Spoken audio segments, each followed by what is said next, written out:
السلام علیکم ورحمۃ اللہ وبرکاتہ۔ الحمدللہ رب العالمین والصلاة والسلام علی سید الاولین والآخرین نبی الانبیاء والمرسلین وعلی آلہ واصحابہ ومن تبعهم بإحسان الی یوم الدین، اما بعد۔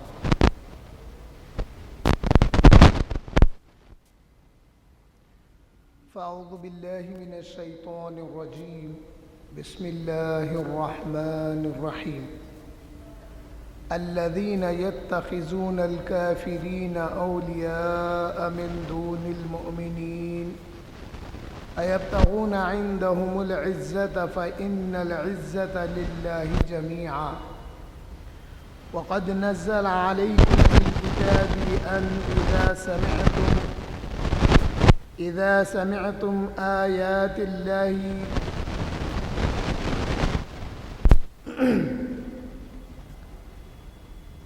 وقد نزل عليكم في الكتاب أن إذا سمعتم آيات الله يكفر بها ويستهزأ بها فلا تقعدوا معهم حتى يخوضوا في حديث غيره إنكم إذا مثلهم إن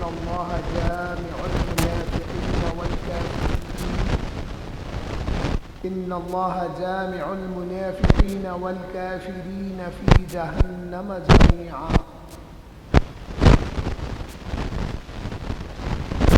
یہ سورہ نساء کی آیت نمبر 139 میں اس میں اللہ جل شانہ فرما رہے ہیں الذین یتخذون الکافرین اولیاء من دون اللہ۔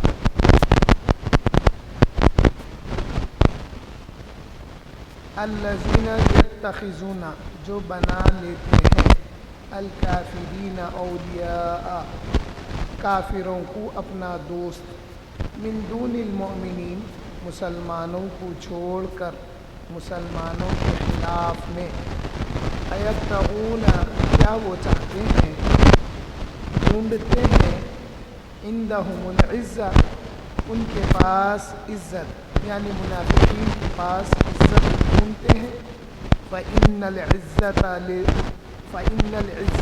پس بے شک عزت، للہ، اللہ کی ہے، اللہ کے پاس ہے، جمیعا، تمام۔ اب اس کا ترجمہ بحر العلوم نے اپنی تفسیر میں یوں فرمایا ہے، بریکٹ میں آپ نے فرمایا ان لوگوں کو مزدۂ عذاب سنا دو، ان لوگوں کو جو مسلمانوں کو چھوڑ کر کافروں کو اپنا دوست سمجھتے ہیں۔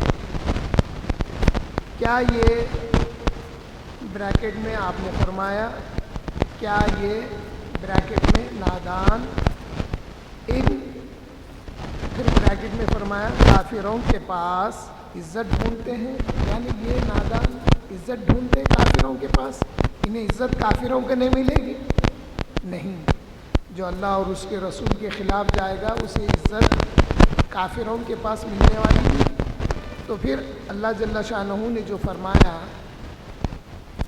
فَإِنَّ الْعِزَّةَ لِلَّهِ جَمِيعًا، بہرحال نے اس کا ترجمہ فرمایا ساری عزت تو خدا ہی کی ہے، بریکٹ میں خدا کے پاس ہے، عزتیں تو اللہ کے پاس ہے، ساری عزت اللہ کی ہے۔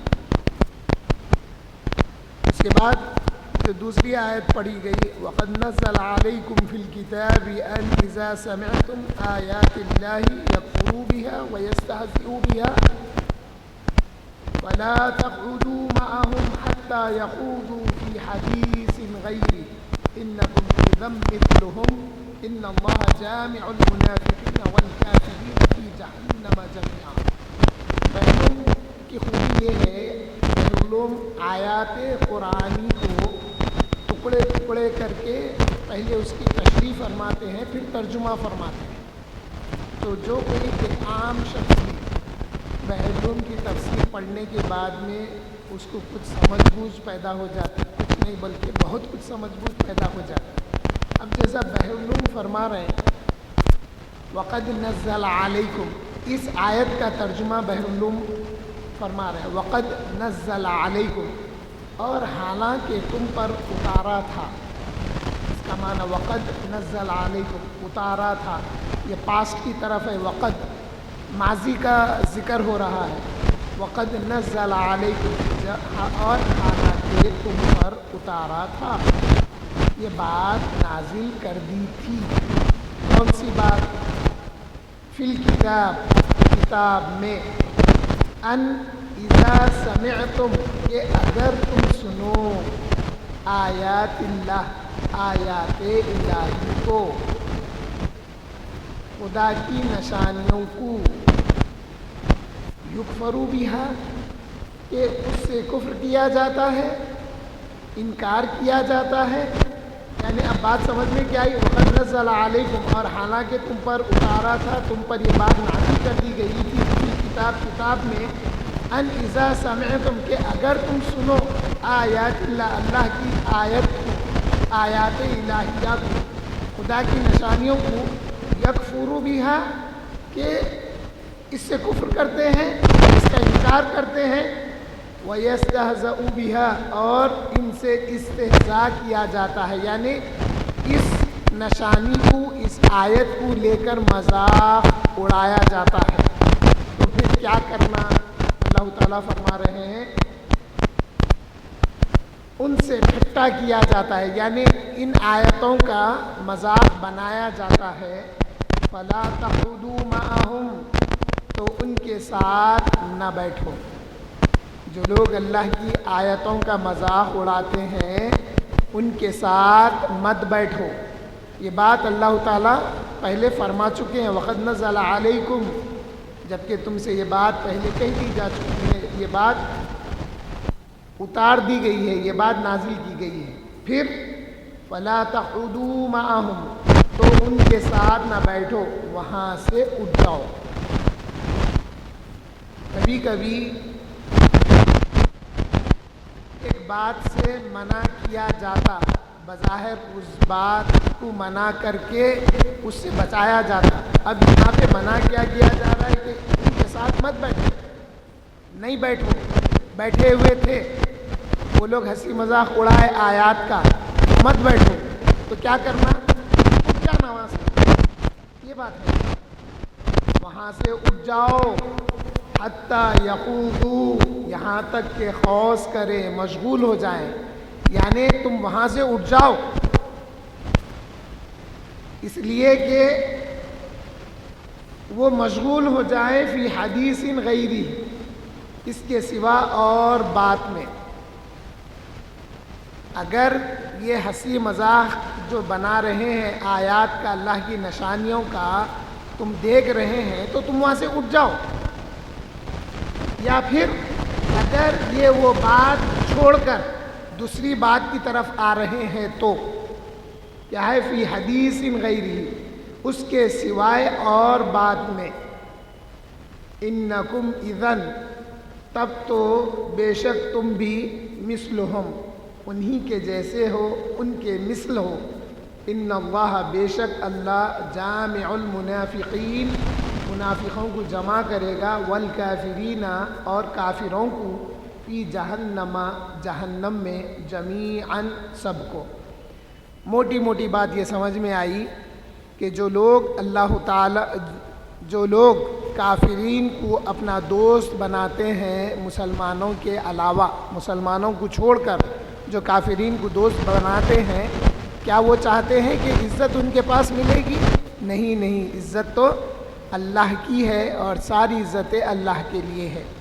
پھر اس کے بعد میں اللہ تعالیٰ فرما رہے ہیں، جبکہ وقد نزل علیکم فی الکتاب، جبکہ تمہارے پاس یہ اللہ کا حکم، یعنی حالانکہ تم پر یہ بات نازل کر دی گئی ہے کتاب میں کہ جب تم سنو کہ وہ لوگ اللہ کی آیتوں کا مذاق اڑا رہے ہیں، ٹھٹا کر رہے ہیں، اس کا انکار کر رہے ہیں، تو تم ان کے ساتھ مت بیٹھو، یہاں تک کہ وہ دوسری بات میں مشغول ہو جائے۔ اگر تم وہاں سے نہیں اٹھے تم بیٹھے رہے مروت کرے میرا رشتہ دار بول کے، میرا فلاں فلاں بول کے مروت کرے، اور اس کو ٹوکے بھی نہیں، اس کو روکے بھی نہیں، ارے نہیں بھائی یہ غلط کر رہے ہیں، آپ کیا کر رہے ہیں، کیا اللہ کی آیتوں کا اور اللہ کے احکام کا مذاق اڑا رہے ہیں، سدھر جائیے، اللہ سے ڈریے، اللہ کے رسول سے ڈریے، نہیں بولے، ہمت نہیں ہوئی، تو پھر کیا ہوا؟ اللہ تعالیٰ وارننگ دے رہے ہیں، انکم اذا مثلہم، تو پھر تم بھی ان کے جیسی ہے، تمہارا شمار بھی ان میں دوں گا، انکم اذا مثلہم، تم بھی انہی میں شمار کیے جائیں گے، تو پھر جب شمار ہو جائیں گا تو پھر اللہ تعالیٰ کیا فرما رہے ہیں؟ ان اللہ جامع المنافقین، بے شک اللہ تعالیٰ منافقوں کو جمع کرے گا، والکافرین، اور کافرین کو، فی جہنم جمیعا، یہ سب کو جہنم میں ایک جگہ اللہ تعالیٰ جمع کر دے گا۔ تو اس بات سے معلوم یہ ہوا اللہ کی آیات میں حضور صلی اللہ علیہ وسلم کی ذات مبارکہ بھی اللہ کی آیت ہے، نشانی ہے، اور حضور صلی اللہ علیہ وسلم کی ساری صفتیں اللہ تعالیٰ کی نشانی ہے، حضور کا علم غیب کا ہونا حضور کے لیے یہ بھی اللہ کی نشانی ہے۔ اب بعض لوگوں کو یہ بھی دیکھا جاتا ان کا نفاق پہچانا کیسا جائیں گا آسانی سے، مثال کے طور پہ ایک سنی بیٹھے ہوا ہے، ایک ڈغلا بیٹھے ہوا ہے، وہ ڈغلوں میں انہیں ایک رہتا منافق، اب دیکھتا یہ دونوں ہیں، اچھا اب ایک بات چھیڑ دیتا، ارے بھائی وہ بات کیسی ہے بول کے چھیڑ دیا، تو اب ادھر سنی دلائل دیتا، ادھر ڈغلا یا جو بھی غیر سنی ہے انہیں اپنی بات کرتا، اب دونوں میں چلتے رہتی، انہیں بیٹھ کے مزے لیتا، ایسا ہوتا، ان میں کوئی ہمدردی نہیں رہتی، ان میں یہ رہتا کہ دونوں کو لڑا کے دیکھیں گے آخر بولتے کیا، ہوتا کیا بولتے، تو یہ بھی منافقت ہے۔ اور یہاں پہ جو بات بتائی گئی ہے وہ یہ ہے، اگر سامنے والا کسی بات کا انکار کر رہا یا کسی بات کا کفر کر رہا، مذاق اڑا رہا، تو وہاں خاموش بیٹھنا ہے، وہاں جواب دینا ہے بلا مروت، اس کو بولنا ہے دیکھ بھائی یہ غلط ہے، تو سدھر جا، یہ اللہ اس کے رسول کے احکام کے خلاف ہے، یہ ساری باتیں اس کے ساتھ کرنے کی ہے۔ اس کے بعد کیا ہوگا؟ ڈانٹ ڈپٹ کے وہاں سے اٹھ جانا، ڈانٹ ڈپٹنے کے بعد انہیں اگر بات کو اپنی بدل دیا، دوسرے موضوع پہ آ گیا تو ٹھیک ہے، اگر نہیں اٹھے تو اللہ جل شانہ فرما رہے ہیں کہ پھر تم ان میں سے ہے۔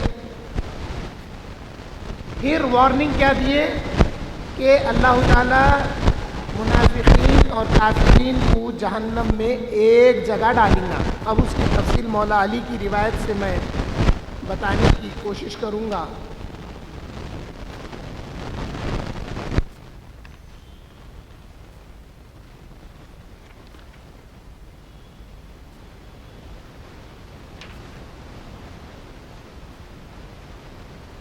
حدیث شریف اور تفسیر دو الگ چیزیں نہیں ہیں، جیسا میں اس سے پہلے بتایا، تفسیر ایک تفسیر وہ ہے جو تفسیر القرآن بالقرآن، قرآن سے قرآن کی تفسیر۔ اب جیسے اللہ تعالیٰ فرما رہے ہیں اہدنا الصراط المستقیم صراط الذین انعمت علیہم، یہاں پر پھر غیر المغضوب علیہم آئے، تو انعمت علیہم کون ہے؟ تو پھر اس کی آیت بتاتی ہے من النبیین والصدیقین والشہداء والصالحین، انعمت علیہم جن کا انعام کیا گیا وہ نبیوں میں سے ہیں، وہ شہداء میں سے ہیں، وہ صالحین۔ تو قرآن کی آیت کی تفسیر قرآن سے معلوم ہو گئی، مگر ایک تفسیر وہ ہے قرآن کی تفسیر رسول اللہ نے بیان کی ہے۔ جب صحابہ نے پوچھا یا رسول اللہ یہ کیا بات ہے، تو پھر آقا کریم نے بتایا، پھر آقا کریم سے سن کر صحابہ نے بتایا، اس کو تفسیر القرآن بالماثور کہتے ہیں، آثار صحابہ سے۔ تو یہ آیت کی ایک تفسیر حضرت علی سے جو ہے وہ میں بتاؤں گا آپ کو۔ اس آیت کا ارشاد ہو رہا ہے کہ جو ایمان لا کر پھر مرتد ہو جائے، پھر مومن ہو کر کافر بن جائیں، پھر اپنے کفر پر جم جائیں اور اسی حالت میں مر جائیں، نہ کی توبہ قبول، نہ اس کی بخشش کا امکان، نہ انہیں چھٹکارا، نہ فلاح، نہ خدا انہیں بخشنے، نہ خدا انہیں بخشے، نہ راہ راست پر لائے۔ یہ ڈیفینیشن بتا دیا گیا۔ اب حضرت علی کرم اللہ وجہہ اس آیت کی تلاوت فرماتے تھے، مرتد سے 3 بار کہا جائے کہ توبہ کر لے، پھر فرمایا یہ منافقوں کا حال ہے کہ ان کے دلوں پر مہر لگ جاتی ہے۔ منافقوں کے دلوں پر مہر لگا دیتا ہے اللہ تعالیٰ، اسٹیمپ کر دیتا ہے۔ کس بات کا اسٹیمپ؟ کہ ان کے دل میں ایمان پیوست نہیں ہوتا۔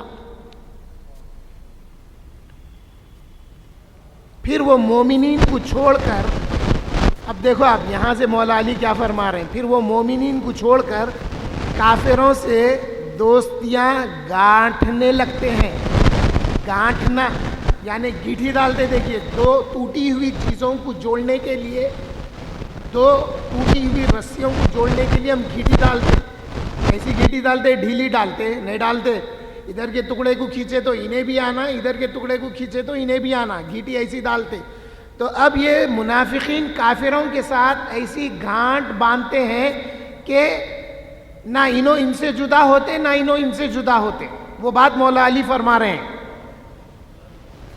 ادھر بظاہر مومنوں سے ملے جھلے رہتے ہیں،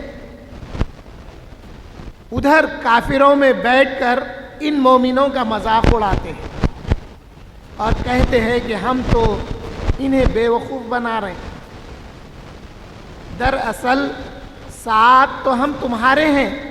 کافروں سے منافقین بولتے، کافروں میں جا کے یہ منافقین مسلمانوں کی شکایت کرتے اور ان کا مذاق اڑاتے اور کہتے کافروں سے کہ ہم تو تمہارے ساتھ ہیں، وہ تو بے وقوف ہے۔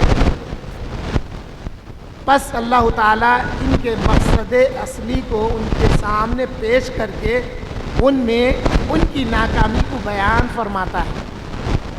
انہوں جو مقصد سے دوستی بنائے وہ سب چیزوں کے ناکامی کو اللہ تعالیٰ بیان کر کے کیا فرما رہے ہیں کہ تم چاہتے ہو کہ ان کے پاس تمہاری عزت ہو، یہ تمہیں دھوکہ لگا رہے ہیں اور تم غلطی کر رہے ہیں۔ اے منافقو، تم سمجھ رہے ہیں کہ تم کافروں کے پاس جا کے تم عزت حاصل کرنا چاہ رہے ہیں؟ ارے تم دھوکے میں لگے ہوئے ہیں اور تم غلطی کر رہے ہیں۔ عزت وہاں نہیں ہے، عزت تو پھر عزت کہاں ہے؟ سنو، عزتوں کا مالک تو خدائے وحدہ لا شریک لہو ہے۔ عزتوں کا مالک تو وہ ہے جو واحد ہے اور اس کا کوئی شریک نہیں ہے، وہ جسے چاہے عزت دیتا ہے۔ اور پھر آپ نے یہ آیت تلاوت فرمائی، من کان یرید العزہ الی آخری الآیہ، آخری آیت تک، جو عزت چاہتے ہیں، اور فرمایا وَلِلَّهِ الْعِزَّةُ، اور عزت تو اللہ کے لیے ہے، یعنی عزت اللہ کے لیے ہے اور اس کے رسول کی اور مومنوں کی ہے۔ دوسری آیت میں ہے کہ عزت تو اللہ کی ہے، مومنوں کی ہے، عزت تو اللہ کی ہے، رسول کی ہے اور مومنین کی ہے۔ لیکن منافق بے سمجھے لوگ ہیں، بے سمجھ لوگ ہیں، منافقین کی سمجھ میں نہیں آ رہا۔ مقصود یہ ہے کہ اگر حقیقی عزت چاہتے ہو تو خدا تعالیٰ کے نیک بندوں کے ساتھ مل جاؤ۔ کافروں کے پاس عزت ملنے والی نہیں ہے۔ عزت اگر ملے گی تو اللہ کے پاس، رسول اللہ کی غلامی میں اور مومنین کی سنگت میں عزت ملنے والی ہے۔ اور عزت جو ملے گی ان کو اپنی ذات، ان کے اپنے عمل کی وجہ سے عزت نہیں ملے گی۔ عزت اگر ان کو ملے گی تو رسول اللہ کی نسبت کی غلامی جو ہے اس کی وجہ سے ان کو عزت ملے گی۔ اس لیے کئی موقعوں پر صحابہ نے عرض کیا کہ ہم کیا تھے، ہم تو کچھ نہیں تھے، ہمیں جو عزت ملی ہے وہ رسول اللہ کی صحبت میں آنے سے، رسول اللہ کی غلامی میں آنے سے عزت ملی ہے، اور عزت ہے تو مومنین کے پاس ہے۔ اس کی عبادت کی طرف جھک جاؤ اور اس جناب باری سے عزت کے خواہاں بنو۔ اللہ کی بارگاہ میں جھک جاؤ اگر تم عزت چاہتے ہیں تو اسی سے عزت ملتی، یہ یقین کرو۔ دنیا اور آخرت میں وہ تمہیں عزیز بنا دے گا۔ جب تم اللہ کی بارگاہ میں جھک جائیں گے تو دنیا میں بھی وہ عزت عطا کرے گا، آخرت میں بھی عزت عطا کرے گا، تو تم عزیز بن جاؤ گے اس کے۔ مسند امام احمد بن حنبل کی یہ حدیث اس جگہ یاد رکھنے کے قابل ہے کہ حضور صلی اللہ علیہ وسلم نے فرمایا، جو شخص فخر و غرور کے طور پر اپنی عزت ظاہر کرنے کے لیے اپنا نسب اپنے کفار باپ داداؤں سے لگائے، اب ایمان لانے کے بعد میں جو لوگ یہ چاہتے ہیں کہ ان کی عزت تو ان کے کفر پہ جو تھے باپ دادا ان سے ان کو عزت ملے، اور اس عزت پہ غرور اور فخر کرے، تو ویسے کے لیے کیا فرمایا، اور 9 تک پہنچ جائے وہ بھی ان کے ساتھ 10واں جہنمی ہوگا۔ 9 تک پہنچ جائے یعنی باپ دادا دادا دادا دادا دادا اتوں کو بھی لایا انہیں، یہ پورے عزت والے ہیں، بلکہ اتوں کو بھی لا کے بولا کہ میری عزت تو ان سے ہے، سمجھا، تو وہ 9 کے ساتھ انہیں 10واں بھی جہنم میں جائیں گا۔ پھر فرمان ہے، جب میں تمہیں منع کر چکا کہ جس مجلس میں اللہ کی آیتوں سے انکار کیا جا رہا ہو اور انہیں مذاق میں اڑایا جا رہا ہو اس میں نہ بیٹھو، پھر بھی اگر تم ایسی مجلسوں میں شریک ہوتے رہو گے تو یاد رکھو میرے ہاں تم بھی ان کے شریک کار سمجھے جاؤ گے۔ اللہ تعالیٰ فرما رہے ہیں ان کے گناہ میں تم بھی انہی جیسے ہو جاؤ گے۔ اب ہوتا کیا، دیکھیے فطرت انسان کی کیا ہے، کوئی شخص اگر اس قسم کی بدتمیزی کر رہا، گالی گلوچ کر رہا، ہم خاموش بیٹھے تو اس کی ہمت بنتی، اس کی ہمت بن کے انہیں اور بولتا، اور بعد میں کیا بولتا، ارے فلاں صاحب بھی بیٹھے ہوئے تھے ان کے سامنے میں ایسا ایسا بول دیا بولتا۔ تو اس لیے اس کو روک دینا ہے، جہاں بری بات ہے فوری روک دینا ہے، ورنہ اللہ تعالیٰ فرما رہے تم بھی اس کے ساتھ ہی تھے، تمہاری وجہ سے اس کی ہمت افزائی ہوئی۔ تو جو دوست احباب ہوتے نا، اچھے لوگوں کے دوست احباب اس اچھے دوست کی وجہ سے اچھے سمجھے جاتے ہیں۔ اس لیے کہا جاتا ہے اگر کسی کو پرکھنا ہے تو اس کے دوست کون ہیں، وہ کن حلقوں میں بیٹھتا ہے، اس کی فرینڈشپ کس کے ساتھ ہے، وہ دیکھو۔ جو خراب فرینڈشپ میں رہے گا اس کو اچھا نہیں سمجھا جاتا، اس کو بھی خراب میں شمار کیا جاتا۔ ان کے گناہ میں تم بھی انہی جیسے ہو جاؤ گے، جیسا ایک حدیث میں ہے کہ جس دسترخوان پر شراب نوشی ہو رہی ہو اس پر کسی ایسے شخص کو نہ بٹھانا چاہیے جو اللہ تعالیٰ اور قیامت پر ایمان رکھتا ہو۔ اس آیت میں جس ممانعت کا حوالہ دیا گیا ہے وہ سورہ انعام کی جو مکیہ ہے، یہ آیت ہے وَإِذَا رَأَيْتَ الَّذِينَ يَخُوضُونَ فِي آيَاتِنَا فَأَعْرِضْ عَنْهُمْ إِلَىٰ آخِرِ الْآيَةِ۔ اے میرے محبوب، وَإِذَا رَأَيْتَ الَّذِينَ ہے، اے میرے محبوب، یہ بات انڈرسٹوڈ ہے، اے میرے محبوب اپنے امتیوں کو بتا دو کہ جب آپ دیکھیں حضور سے خطاب ہے رأیتا، مگر یہ بات ہمارے لیے بھی ہے، کیا ہے، اے میرے محبوب یہ بات بتا دو جب تم دیکھو کہ جہاں پر اللہ کی آیتوں کا مذاق اڑایا جاتا ہے وہاں سے ہٹ جاؤ۔ جب آپ انہیں دیکھیں جو میری آیتوں میں غوطہ لگانے بیٹھ جاتے ہیں، آیتوں میں غوطہ لگا کے اس کا فیض اٹھانے نہیں، وہ گہرائی میں جا کے وہ کیسا یہ کیسا یہ وہ بس اس میں سے نکال رہے ہیں، جس سے لوگوں میں فتنے پیدا ہو رہے ہیں، لوگوں میں شک اور شکوک پیدا ہو رہے ہیں۔ ایسے اس بات کا ذکر ہے غوطہ لگانا اندر، ایک غوطہ ہے تحت میں اندر جا کے اس کے موتیاں لانا، ایک غوطہ ایسا ہوتا اندر جا کے دیکھیں گے کیا کیا خرابیاں ہیں، کیا کیا اندھیرے ہیں، پانی میں جیسا جیسا اندر جائیں گے ویسے اندھیرے بھی ہے پانی میں۔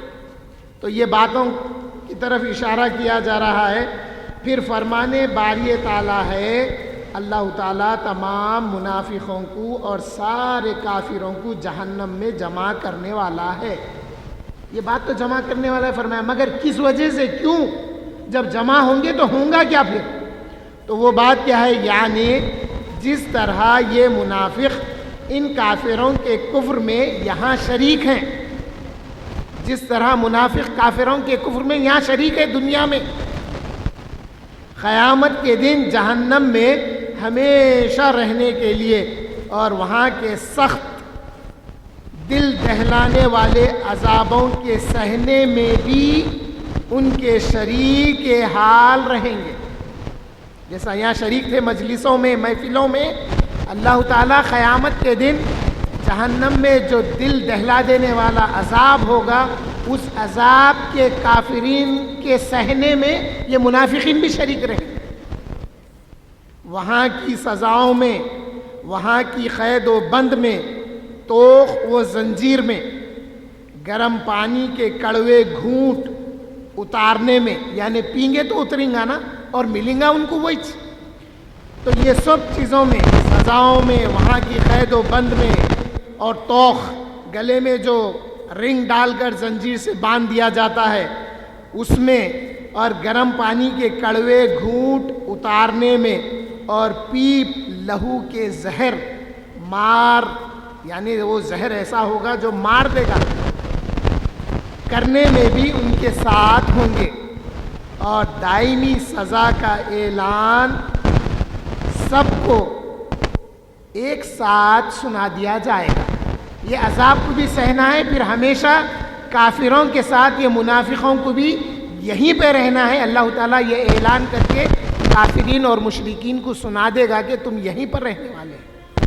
اللہ تعالیٰ سے دعا کرتا ہوں کہ اللہ تعالیٰ ہم کو منافقین کی صحبت سے بچائے، کافرین کی صحبت سے بچائے، اور ہمیں عزت ملے تو اے اللہ آپ کے در سے اور رسول اللہ صلی اللہ علیہ وسلم کی غلامی میں ملے، اور مومنین کی نسبت میں ملے۔ مرنے سے پہلے زباں پر کلمہ طیب لا الہ الا اللہ محمد رسول اللہ نصیب ہو۔ آمین والحمد للہ رب العالمین۔